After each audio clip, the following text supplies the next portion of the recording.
से निकला तीर और जुबान से निकली बात वापस लौट कर नहीं आती, बल्कि कभी कभी जी का जंजाल भी बन जाते हैं। यूपी में एक जहरीले मौलाना के साथ ऐसा ही कुछ हुआ है। इस मौलाना की जुबान भगवान श्री कृष्ण को लेकर ऐसी चली कि अब मौलाना इधर उधर छिपता फिर रहा है, क्योंकि यूपी में सीएम योगी कुछ भी बर्दाश्त कर सकते हैं, लेकिन सनातन का अपमान नहीं। और यही वजह है कि अब मौलाना की तलाश का महाअभियान चल रहा है और मौलाना अंतर्ध्यान हो चुका है।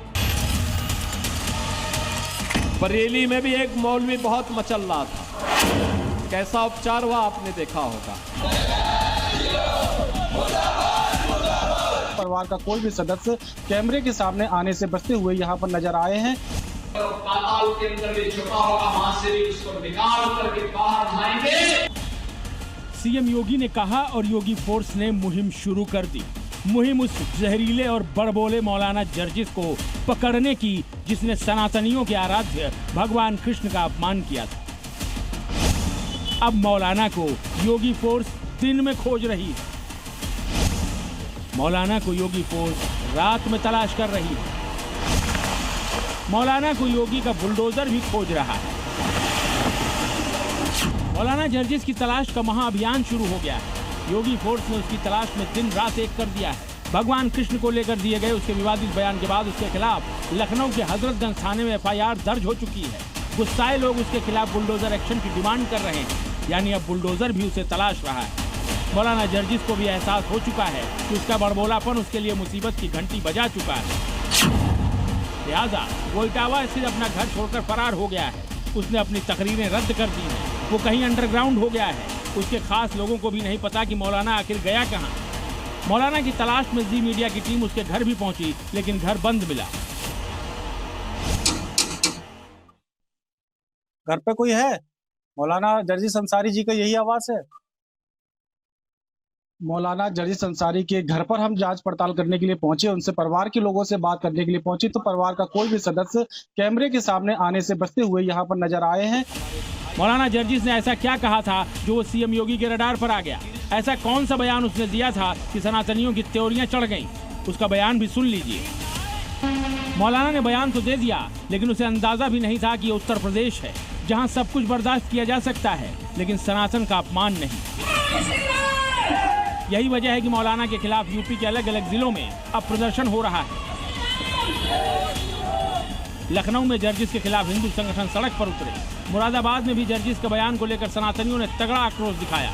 ललितपुर में भी जर्जिस के बड़बोलेपन के खिलाफ सनातनी सड़क पर उतरे और प्रदर्शन किया। हालांकि ये कोई पहला मौका नहीं है जब मौलाना ने कोई विवादित बयान दिया हो। जर्जिस अक्सर अपने बयानों को लेकर सुर्खियों में रहता है, लेकिन इस बार सनातन का अपमान कर वो सीएम योगी के फेर में फंसता दिख रहा है। जर्जिस सिर्फ अपने बयान ही नहीं बल्कि अपने आचरण को लेकर भी विवादों में रह चुका है। 2022 में एक महिला को शादी का झांसा देकर दुष्कर्म, ब्लैकमेल और धमकी देने के मामले में कोर्ट ने मौलाना को दोषी करार दिया था। वाराणसी की फास्ट ट्रैक कोर्ट में उसे 10 साल की कड़ी कैद की सजा सुनाई गई थी। 10,000 रुपए के जुर्माने से भी दंडित किया गया था। बावजूद इसके मौलाना सुधरा नहीं और इस बार उसने सनातन का अपमान कर दिया। फिलहाल तो मौलाना फरार है, लेकिन जो उसने हरकत की है उसके बाद इतना तो तय है कि उसकी डेंटिंग पेंटिंग होगी जरूर। ज्यादा दिनों तक वो बच नहीं पाएगा। ब्यूरो रिपोर्ट, जी मीडिया। रामपुर की जौहर यूनिवर्सिटी पर बुलडोजर ग्रहण जारी है। प्रशासन ने यूनिवर्सिटी के अवैध निर्माण को हटाने के लिए 15 दिनों की मोहलत दी है, जो करीब 31 जुलाई को पूरी हुई। लेकिन इस मियाद से पहले भाईजान सड़कों पर उतर चुके हैं, धरना प्रदर्शन कर रहे हैं। वहीं रामपुर में भी मुस्लिम संगठनों का जमावड़ा शुरू हो चुका है। अब सवाल है कि क्या अब अवैध के लिए भाईजान जौहर करेंगे?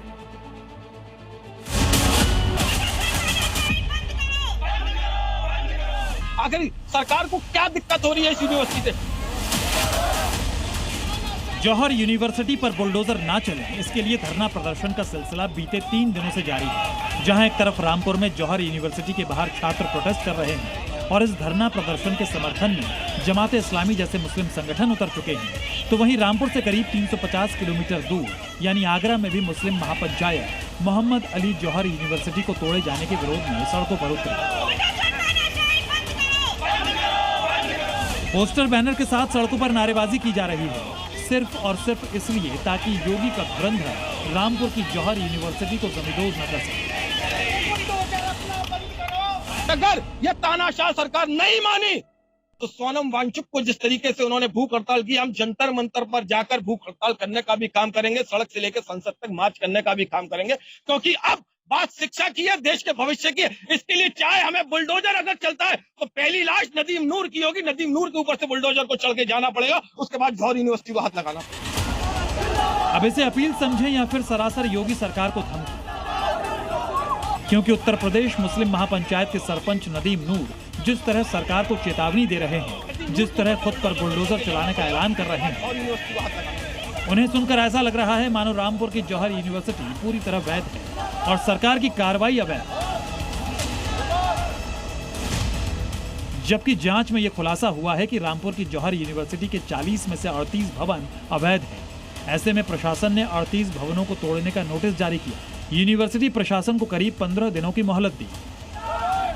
प्रशासन की इस कार्रवाई के बाद से ही सैकड़ों छात्र यूनिवर्सिटी के मेन गेट पर धरना प्रदर्शन कर रहे हैं और अब तो छात्रों के प्रदर्शन में मुस्लिम संगठनों की भी एंट्री हो चुकी है।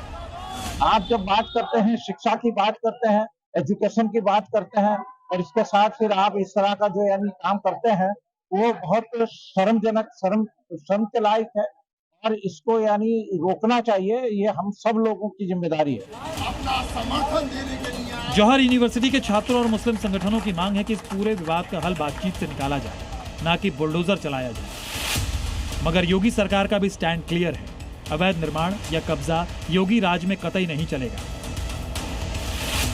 ऐसे में अगर रामपुर की जौहर यूनिवर्सिटी में जो कुछ भी अवैध है और प्रशासन ने उस पर अवैध की मोहर लगा दी है तो उस पर बुलडोजर चलेगा ही। ब्यूरो रिपोर्ट, जी मीडिया। एक तरफ कुछ लोग यूनिवर्सिटी के अवैध बिल्डिंग बचाने की कोशिश में हैं, तो दूसरी ओर यूपी के स्कूली बच्चों को गलत इतिहास पढ़ाने का भी आरोप लगा है। जो शख्स अपने दौर का क्रूर मुगल शासक था उसे महान बताया जा रहा है, बच्चों के दिमाग में श्रेष्ठ बताया जा रहा है। अब हिंदू संगठन के कार्यकर्ता भड़क गए, इसे सिलेबस से आउट नहीं करने पर सड़क पर उतरने की धमकी दे दी।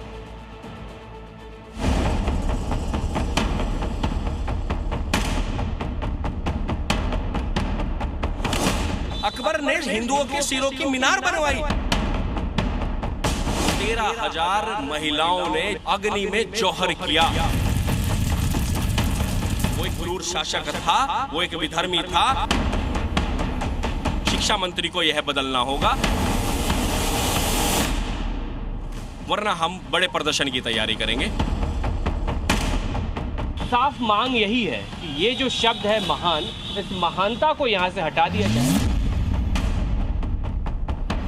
यूपी में बच्चों को गलत इतिहास पढ़ाया जा रहा है, जिसने हिंदुओं का नरसंहार किया, जिसने तलवार के दम पर एक समय धर्मांतरण को बढ़ावा दिया, जिसने इस्लाम धर्म नहीं अपनाने पर हत्याएं की, आज उसे महान बताकर यूपी के सरकारी स्कूलों में पढ़ाया जा रहा है।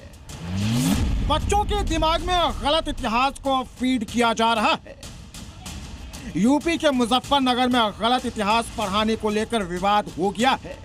7वीं क्लास की किताब में मुगल शासक अकबर को महान बताया गया है। बाकायदा अकबर महान के नाम से एक पूरा चैप्टर है। इसी चैप्टर ने हिंदू संगठनों को आक्रोशित कर दिया है। हिंदू संगठन शिवाजी सेना ने बच्चों को गलत इतिहास पढ़ाने को लेकर मोर्चा खोल दिया है। शिवाजी सेना ने सिलेबस से अकबर महान को डिलीट करने की मांग उठा दी है और चेतावनी दी है कि पाठ नहीं हटाया गया तो बड़ा आंदोलन होगा। अकबर एक महान शासक नहीं है, वो एक क्रूर शासक है। उसे क्रूर शासक के रूप में पेश किया जाए, यह भी झूठ होगा कि मैं अकबर को महान बताकर इस देश के अंदर प्रेषित करूं, तो वो झूठ है। और अकबर क्रूर शासक था तो था। शिक्षा मंत्री को यह बदलना होगा, वरना हम बड़े प्रदर्शन की तैयारी करेंगे। दरअसल कक्षा 7 में भारत की महान विभूतियां नाम की ये किताब सिलेबस का हिस्सा है। भारत के लिए मर मिटने वाले, भारत के लिए कुछ भी कर गुजरने वाले महान शख्सियत के बारे में इस किताब में बताया गया है। यहाँ तक तो सब कुछ ठीक था, लेकिन इसी किताब में पाठ संख्या 12 है, जिसका शीर्षक ही अकबर महान है।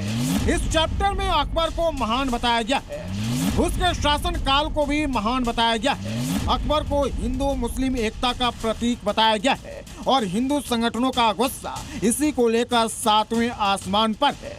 आरोप है कि बच्चों को अकबर का सही इतिहास नहीं पढ़ाया जा रहा। अकबर बिल्कुल महान नहीं है, उसे कूड़े में डाल देना चाहिए। यह आने वाली नस्लों के लिए ठीक होगा। वो एक क्रूर शासक था, वो एक विधर्मी था, वो इस राष्ट्र के लिए एक लुटेरा था, वो एक तुर्क था। उसका इस मातृभूमि से कोई लेना देना नहीं। मैं इस बात का पूर्णतः विरोध करता हूं और आजीवन करता रहूंगा। इतिहासकारों के मुताबिक 1568 में अकबर ने चित्तौड़ के किले में 30,000 हिंदू महिलाओं, बुजुर्गों, बच्चों को मार दिया था।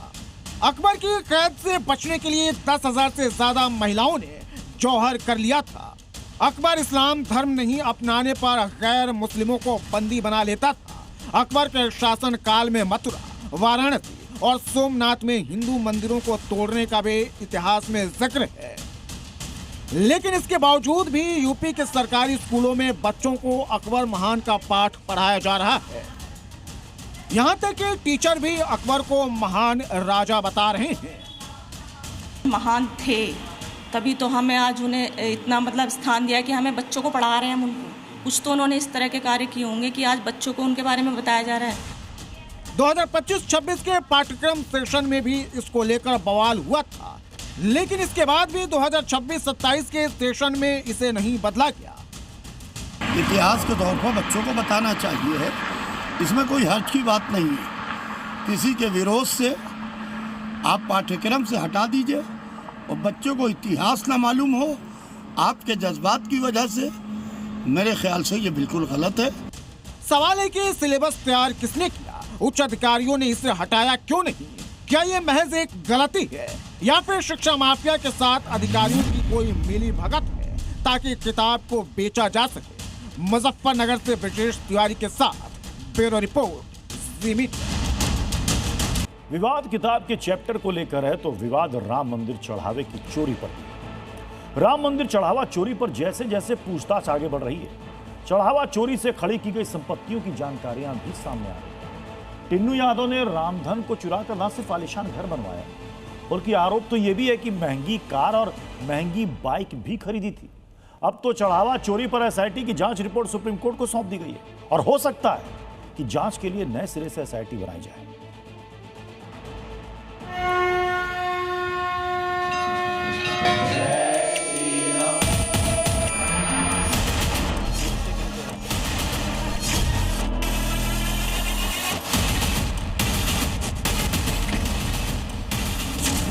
₹14 लाख की कार, 3 लाख रुपए की मोटरसाइकिल, दोनों की कंडीशन देखकर लग रहा है इन्हें हाल फिलहाल में ही खरीदा गया है। चढ़ावा चोरी के मुख्य आरोपी रामशंकर यादव उर्फ टिन्नू यादव के घर से छापेमारी के दौरान कार और बुलेट मोटरसाइकिल बरामद हुए। सवाल है कि क्या टिन्नू यादव ने चढ़ावे की रकम से ही गाड़ी और ये बुलेट खरीदी? पूछताछ में टिन्नू यादव और उनके भतीजे मनीष यादव ने बड़ा खुलासा किया था। उनके ही बताए हुए निशानदेही पर अयोध्या पुलिस उनको लेकर गई थी और जिसके बाद उनके पास से ये लग्जरी कार अर्टिगा गाड़ी बरामद हुई थी, जो तस्वीरें में आप देख पा रहे होंगे, जिसका नंबर है UP 42 BN 8546। ये कार बरामद हुई है। आपको तस्वीरें दिखाएंगे कि ये बुलेट गाड़ी बरामद हुई है जिसका नंबर UP 42 BS 8549 है। इस समय ये राम जन्मभूमि थाना परिसर में लाई गई है गाड़ी। राम मंदिर चढ़ावा चोरी के आरोपियों टिन्नू यादव और उसके भतीजे मनीष यादव से 39 घंटे के पुलिस रिमांड के दौरान पूछताछ हुई। पूछताछ के बाद रविवार रात वापस जिला जेल में उन्हें शिफ्ट कर दिया गया। सूत्रों के मुताबिक जेल में शिफ्ट करने से पहले दोनों आरोपियों को देर रात राम मंदिर ले जाया गया, जहां पुलिस ने कई दस्तावेज देखे। पूछताछ के दौरान पुलिस को टिन्नू यादव के घर से जमीन से जुड़े दस्तावेज मिले हैं। पुलिस को शक है कि चढ़ावा चोरी की रकम को टिन्नू यादव ने शेयर बाजार में इन्वेस्ट किया, यहां तक कि ब्याज पर पैसे देने का काम भी वो कर रहा था। पुलिस अब जांच करवा रही है कि चंदा चोरी के पैसों को कहां-कहां इन्वेस्ट किया गया, क्योंकि अभी तक पुलिस को शक था कि चढ़ावा चोरी के आरोपियों ने चंदे की रकम से आलीशान प्रॉपर्टीज बनवाई।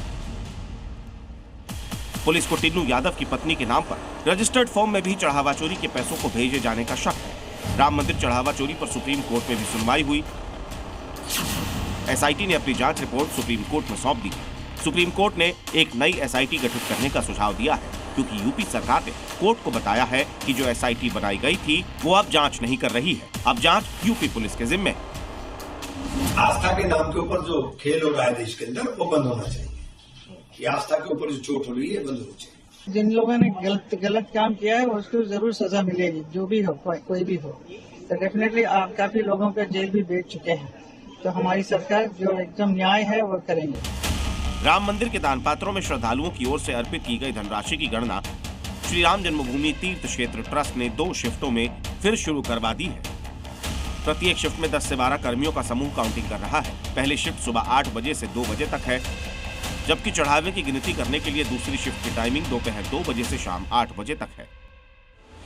गणना में लगे SBI कर्मचारियों की निगरानी ट्रस्ट ने एक और पूर्व सैनिक को दी है। चढ़ावा चोरी पर सुप्रीम कोर्ट ने एक बड़ी टिप्पणी की है। सुप्रीम कोर्ट ने कहा है कि इस मुद्दे का राजनीतिकरण न किया जाए। अयोध्या से प्रवेश पांडे के साथ ब्यूरो रिपोर्ट, जी मीडिया। संसद का मानसून सत्र सदन के भीतर हंगामेदार रहा तो बाहर भी कम गदर नहीं मचा। फर्क सिर्फ इतना था कि अंदर राजनीतिक दल हंगामा कर रहे थे तो बाहर कॉकरोच जनता पार्टी बवाल काट रही थी। नीट के पेपर लीक मामले में शिक्षा मंत्री के इस्तीफे की मांग को लेकर महीने भर से चल रहे धरने ने आज जब संसद मार्च की शक्ल ली तो दिल्ली में हंगामा मच गया।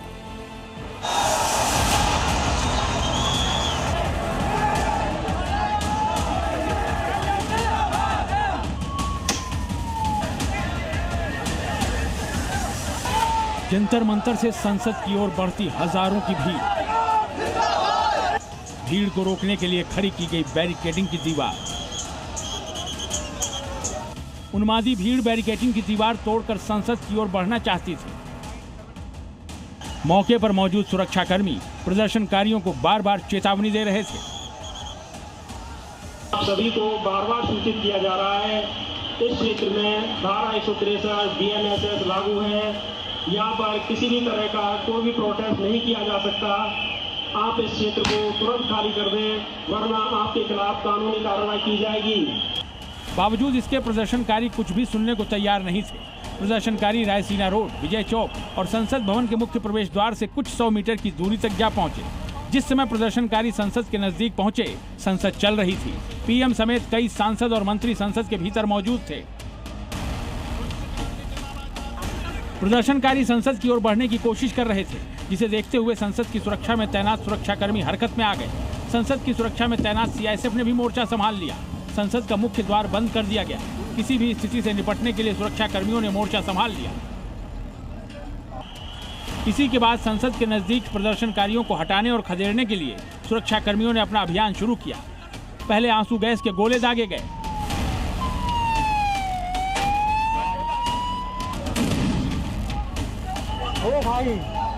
आंसू गैस के गोले दागने से प्रदर्शनकारियों में भगदड़ मच गई। आंसू गैस के गोले लगातार यहाँ पर छोड़े जा रहे हैं ताकि किसी तरीके से जो स्टूडेंट्स हैं वो हैं उनको यहाँ से हटाया जा सके। जितने भी छात्र युवा जो यहाँ प्रोटेस्ट कर रहे हैं उनको हटाने की पूरी कोशिश दिल्ली पुलिस की तरफ से की जा रही है, लेकिन प्रदर्शनकारी भी पीछे हटने को तैयार नहीं थे। कई जगह वो पुलिस से उलझते और भिड़ते नजर आए। पुलिस के लाठीचार्ज से भड़के प्रदर्शनकारी उग्र भी हो गए। उन्होंने सुरक्षा कर्मियों पर पथराव शुरू कर दिया। इस दौरान कई गाड़ियों में जमकर तोड़फोड़ भी की गई। प्रदर्शनकारियों को जवाब देने के लिए पुलिसकर्मी भी पथराव करते नजर आए। घायल होने की खबर है। सूत्रों के मुताबिक पथराव की इस घटना में दिल्ली पुलिस और CAPF के 17 स्टाफ के घायल होने की बात कही जा रही है।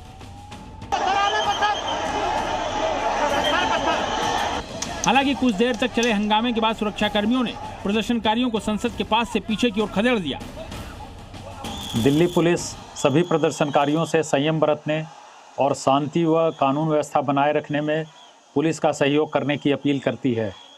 सभी प्रदर्शनकारियों से अनुरोध है कि वे कृपया शांतिपूर्ण ढंग से प्रदर्शन करें, किसी भी गैरकानूनी या हिंसक गतिविधि में शामिल न हों और ड्यूटी पर तैनात पुलिसकर्मियों द्वारा दिए गए कानूनी निर्देशों का पालन करें। और अब बात कोरोना की। कोरोना को भूले तो नहीं है ना? कोरोना आपको भूलने भी नहीं देगा। कोरोना का शोर एक बार फिर से सुनाई देने लगा। जो लोग बूस्टर डोज ले चुके हैं वो भी कोरोना के खतरे से बाहर नहीं है। एक रिसर्च में खुलासा हुआ कि कोरोना अभी भी आपके अंदर मौजूद है। 6 साल बाद एक बार फिर कोरोना डराने लगा। करीब 2000 दिन बाद कोरोना लौट आया है। क्या कोरोना पहले से ज्यादा शक्तिशाली है? केरल, आंध्र प्रदेश, कर्नाटक, महाराष्ट्र, तमिलनाडु, उत्तर प्रदेश और बिहार में कोरोना फिर से डराने लगा है। 1-2 केसेस ही सही, लेकिन कोरोना के मरीजों की संख्या धीरे धीरे फिर से बढ़ने लगी है। बिहार में तो कोरोना के एक ऐसा मामला सामने आया है जिसे सुनकर आप भी डॉक्टर के पास जांच कराने पहुंच जाएंगे। नॉर्मल सर्दी और खांसी हुआ था। इसके बाद फीवर जो है ना 104 से नीचे आने ही नहीं लगा। इसके बाद मैंने आश्रय में हॉस्पिटल में जाके दिखाई, फिर भर्ती किए। अब भागलपुर के जवाहरलाल नेहरू मेडिकल कॉलेज के डॉक्टरों ने जो खुलासा किया है उसे सुनकर आप चौंक जाएंगे। जिस शख्स ने कोरोना के खिलाफ वैक्सीन के सिंगल डोज ली है उसके लिए भी ये खबर जरूरी है। जिसने कोरोना वैक्सीन की डबल डोज ली है वो भी सतर्क हो जाए। जिन लोगों ने बूस्टर डोज लगवाया है उन पर भी खतरा है। यह भी है कारण हो सकता है कि यहाँ पे वैक्सीनेशन 3 डोज पड़ा था, कुछ स्टेट्स में 2 ही डोज पड़ा, कुछ लोगों ने लिया भी नहीं। उन लोगों को ही आंध्र प्रदेश या अदर स्टेट्स में जहाँ पे कि उन लोगों को ये सब हुआ थोड़ा सीवियर फॉर्म में हो गया। कोरोना कहीं गया नहीं, कोरोना आपके शरीर के अंदर ही है। भागलपुर के मेडिकल कॉलेज की रिसर्च में चौंकाने वाला खुलासा हुआ है। रिसर्च में कोरोना शरीर के हड्डियों में छिपा मिला है। जो कोरोना की वैक्सीन ले चुके हैं उनके अंदर भी हड्डियों में कोरोना वायरस मिला है। भागलपुर के जेल एनएमसीएच ने 4800 मरीजों की जांच की है।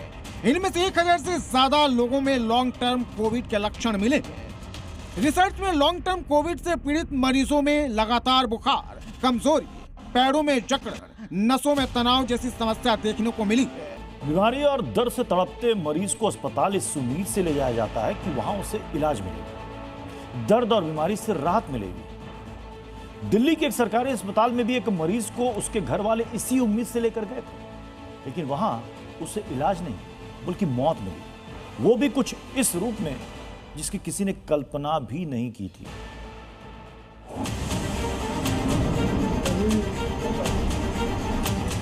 बस जब ही आया था वो और जब ही उन्होंने चुरोली लगाई थी जब पंखा गिरा, बस पंखा गिरने से उस मरीज की जो है मौत हो जाती है। ये तस्वीर सरकारी सिस्टम पर एक तमाचा है। ये सिर्फ तस्वीर नहीं है बल्कि एक सवाल है, सवाल सिस्टम की लापरवाही पर। मामला दिल्ली के जीटीबी अस्पताल का है। मौत के आगोश में समा चुके अकबर नाम के इस मरीज को बेहोशी की हालत में यहाँ लाया गया था।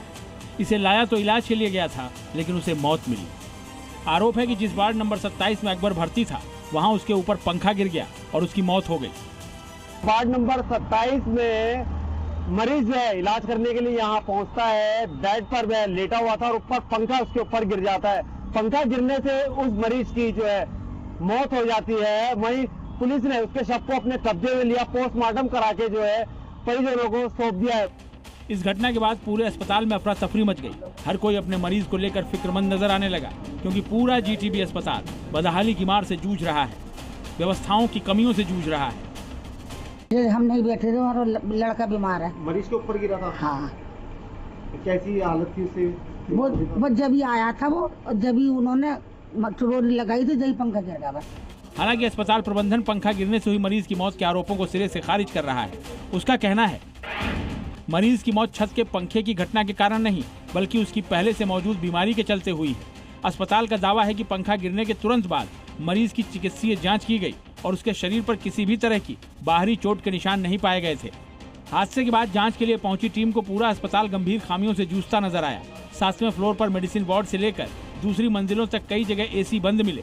यही नहीं, फायर सेफ्टी के इंतजाम भी सवालों के घेरे में नजर आए। हमने कहा है कि मेंटेनेंस का जो टेंडर है वो उसको कमेटी हमारे एसडीएम साहब के सामने लाया जाए और किस कारण से हादसा हुआ उसके ऊपर एसडीएम साहब जांच करेंगे और जो भी लोग उसमें दोषी हैं, लापरवाही है या दोषी है, उसके ऊपर जो भी निकल कर आता है हम लोग संज्ञान। पंखा गिरने की घटना के बाद अस्पताल की व्यवस्थाओं पर उठ रहे सवालों के बीच ये निरीक्षण कई नई खामियों को सामने लेकर आया है। अब देखना होगा कि जिम्मेदार विभाग इन कमियों को दूर करने के लिए कितनी तेजी से कार्रवाई करता है। करता भी है या फिर किसी नए हादसे के इंतजार में आंखें मूंद लेता है। राकेश चावला, जी मीडिया, दिल्ली। मिडिल ईस्ट में जारी बारूदी घमासान के बीच ईरान के विदेश मंत्री अब्बास अरागची ने अपने ताजा बयान में न सिर्फ अमेरिका को धमकी दी है, बल्कि एक ऐसा दावा भी किया है जिसे सुनकर मिडिल ईस्ट से वॉशिंगटन तक खलबली मच गई। दावा यह कि ईरान एटमी ताकत बन चुका है, खलीफा के हाथ परमाणु बम लग गया है। आखिर कैसे, देखिए। अमेरिका और इजराइल ने ईरान पर हमला सिर्फ और सिर्फ एक मकसद से किया था, वो था ईरान के न्यूक्लियर प्रोग्राम को ठप करना, ईरान को एटमी ताकत बनने से रोकना।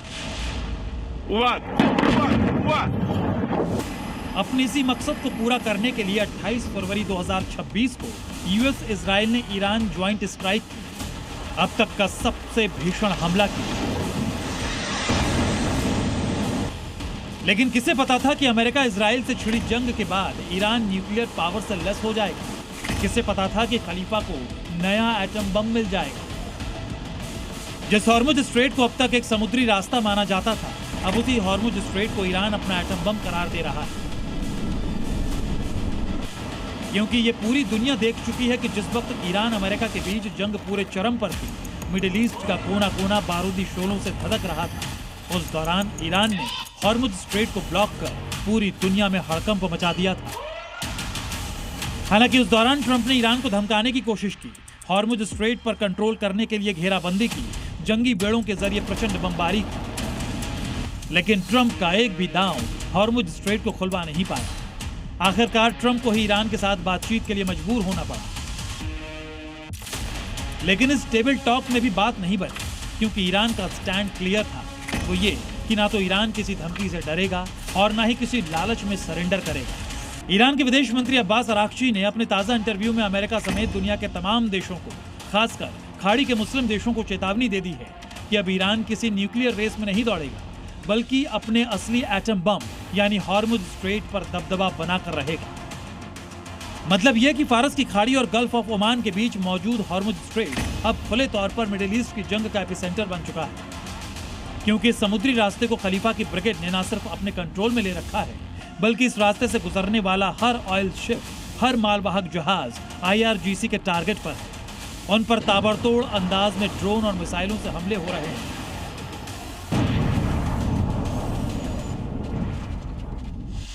और मन मुताबिक कीमत भी वसूली जा रही है।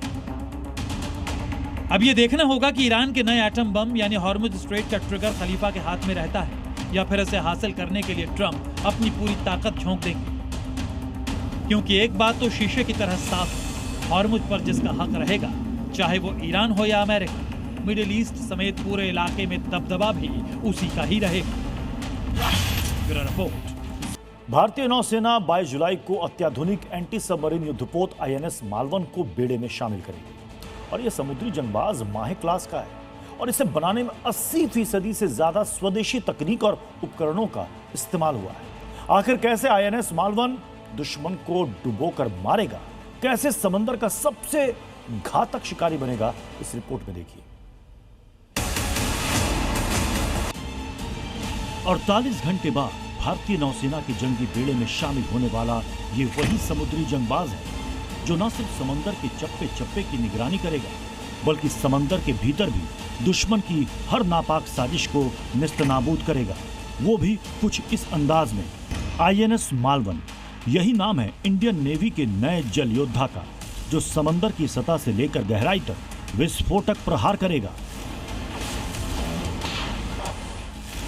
जंगी बेड़ों के साथ साथ साइलेंट किलर यानी सबमरीन्स को भी जलाकर राख करेगा। भारतीय नौसेना ने अपनी समुद्री सुरक्षा को पहले से कई गुना ज्यादा मजबूत करने के लिए INS मालवन को अपने जंगी बेड़े में शामिल करने की तैयारी की है। 22 जुलाई को INS मालवन भारतीय नौसेना में कमीशन होगा। INS मालवन एक anti submarine warfare shallow water craft है। इस आधुनिक युद्धपोत को कोचीन शिपयार्ड में तैयार किया गया है। इसे बनाने में 80% स्वदेशी उपकरण और तकनीक का इस्तेमाल हुआ है। मतलब 22 जुलाई को समंदर का यह सुपर फाइटर न सिर्फ भारतीय सेना में शामिल होगा, बल्कि अपनी अपार ताकत और विध्वंसक हथियारों से दुश्मन की साजिश को तहस नहस भी करेगा। अब आपको इस समुद्री लड़ाके की ताकत से रूबरू करवाते हैं। आखिर कैसे ये समंदर पर राज करेगा, कैसे दुश्मन के लिए काल बनेगा, ये आपको बताते हैं। आईएनएस मालवन माहे क्लास का एंटी सबमरीन युद्धपोत है, जिसकी रफ्तार 25 नॉट यानी 46 किलोमीटर प्रति घंटे की है। तो वहीं यह समुद्री लड़ाका करीब 80 मीटर तक लंबा है। इस युद्धपोत में एडवांस सोनार और टॉर्पीडो भी लैस है। आईएनएस मालवन में 12.7 mm की रिमोट गन भी लगी है। सतह पर हमले के लिए रॉकेट लॉन्चर भी लगाए गए हैं। इतना ही नहीं, आईएनएस मालवन के कमीशन होने से पहले भारतीय नौसेना ने इस जंगबाज का नया प्रतीक चिन्ह भी जारी किया है, जिसमें वाघ नख को दिखाया गया है। दरअसल ऐसा करने के पीछे का मकसद है आईएनएस मालवन की ताकत का प्रदर्शन, क्योंकि बाघ नख साहस, फुर्ती और निडरता का प्रतीक है। लिहाजा आईएनएस मालवन की शान बढ़ाता यह प्रतीक भारत की समुद्री सीमाओं की सुरक्षा के लिए हर समय सतर्क रहने और वक्त आने पर दुश्मन पर चुपचाप तरीके से सटीक वार करने के संकल्प को दर्शाता है। मतलब ये कि जिस तरह बाघ जंगल में अपने शिकार को तलाश कर उसे मौत देता है, ठीक उसी तरह आईएनएस मालवन समंदर में दुश्मन की जंगी बेड़े और सबमरीन को तलाशेगा और अपने एक प्रहार से उन्हें समंदर में डुबो देगा। ब्यूरो रिपोर्ट, जी मीडिया। जम्मू कश्मीर, हिमाचल प्रदेश, उत्तराखंड, पहाड़ों पर मौसम का मूड ऐसा बिगड़ा है कि ठीक होने का नाम ही नहीं है। पहाड़ों पर बादल टूट रहे हैं, पहाड़ों पर हो रही बारिश अब जानलेवा हो गई। लोग डरे हुए हैं, पता नहीं फ्लैश फ्लड कब और कहां से आ जाए।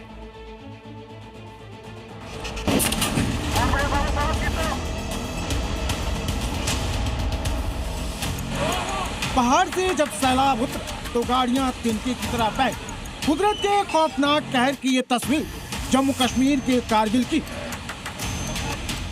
पहाड़ से जब पानी नीचे उतरा तो रास्ते में जो कुछ भी मिला वो उसे अपने साथ ले गया।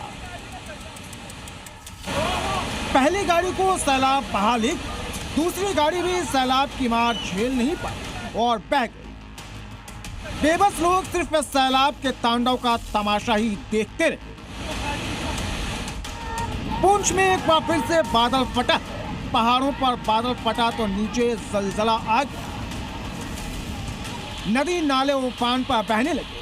अचानक आए फ्लैश फ्लड में कई महिलाएं और बच्चे फंस गए। इसके बाद भारतीय सेना के जवानों ने उन्हें बचाने के लिए रेस्क्यू ऑपरेशन चलाया। महज 30 मिनट में गिरे हुए पेड़ों से पुल बनाकर सभी की जान बचाई गई। पुंछ और राजौरी में बीते 48 घंटे में 12 लोगों की जान जा चुकी है। बारिश हुई है, उसकी वजह से उसमें काफ़ी ज़्यादा जो है वो पानी आ गया है। उस पानी की वजह से जो अंदर पूरा राशन भी खराब हो गया है। गाँव में घुस गया, ये राशन पूरा बर्बाद हो गया। ये नाला बहुत ज़्यादा है रात को, और इधर फ्लड अंदर घुस गया, पूरा राशन बर्बाद हो गया। कुदरत के कहर से हिमाचल प्रदेश भी नहीं बचा है। पहाड़ों पर भारी बारिश और बादल फटने के बाद फ्लैश फ्लड कैसे आता है आप खुद देख लीजिए। फ्लैश फ्लड की ये तस्वीरें हिमाचल प्रदेश के लाहौल की है। पहाड़ से जब सैलाब आया तो फिर कीचड़, मलबा और पत्थर के बड़े बड़े टुकड़ों को अपने साथ बहाता हुआ लेकर चला गया। अब इस पुल को देख, सैलाब के प्रहार को यह पुल झेल नहीं पाया और महज 10 मिनट के अंदर ही टूट कर बह गया।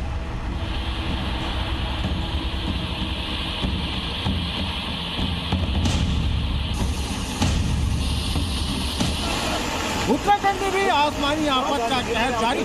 देहरादून में संतला देवी मंदिर के पास अचानक नदी का जलस्तर बढ़ गया। नदी के उफान पर बहने के कारण 7 लोग टापू पर फंस गए। इसके बाद रेस्क्यू के लिए सीआरएफ को मोर्चा संभालना पड़ा।